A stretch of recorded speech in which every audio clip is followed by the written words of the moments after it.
அனைவருக்கும் அன்பு வணக்கம் நண்பர்களே. இன்றைக்கி இந்த பதிவில் நம்ம என்ன பார்க்க இருக்கிறோம் அப்படின்னா, கோவில்பட்டி ரயில்வே ஸ்டேஷனோட ரீடெவலப்மெண்ட் பணிகளை தான் பார்க்க இருக்கிறோம். இந்த பணிகள் வந்து லாஸ்ட் அப்டேட்டுக்கு இந்த அப்டேட்டில் நல்ல முன்னேற்றம் இருக்குது. இப்போ 2 வீலர் மற்றும் 4 வீலர் பார்க்கிங்லாம் வந்து அதோடைய பேஸ்மெண்ட் ஒர்க்கெலாம் பண்ணிட்டாங்க. இந்த சன்ரூஃப்காக இந்த பைப்லாம் இந்த பில்லர்ஸ்லாம் நட்டி வச்சுருக்காங்க.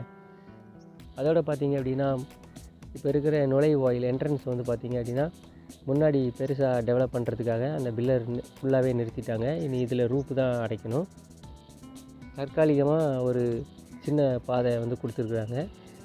இதில் நிறையா மக்கள் வெளியே வர்றது கொஞ்சம் சிரமம் தான். இருந்தாலும் இதை தவிர வேறு ஆப்ஷனும் இல்லை. கோவில்பட்டி ரயில்வே ஸ்டேஷனை பொறுத்த வரைக்கும் பார்த்திங்கன்னா 24 ஹவர்ஸ் ஆட்டோ அவைலபிளாக இருக்கும்.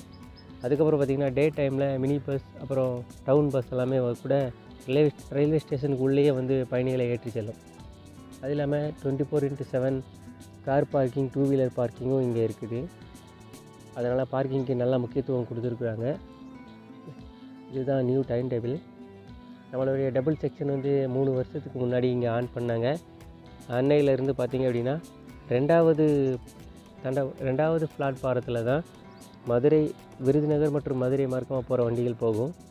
1வது பிளாட்பாரம் மணியாச்சி, திருநெல்வேலி சைடு போகிற வண்டிகள் போகும்.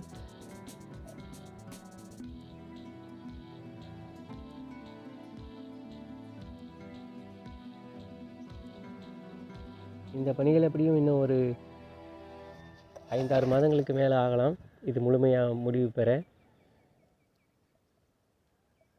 மீண்டும் ஒரு பதிவில் சந்திக்கலாம். தேங்க்ஸ் ஃபார் வாட்சிங் ஃப்ரெண்ட்ஸ்.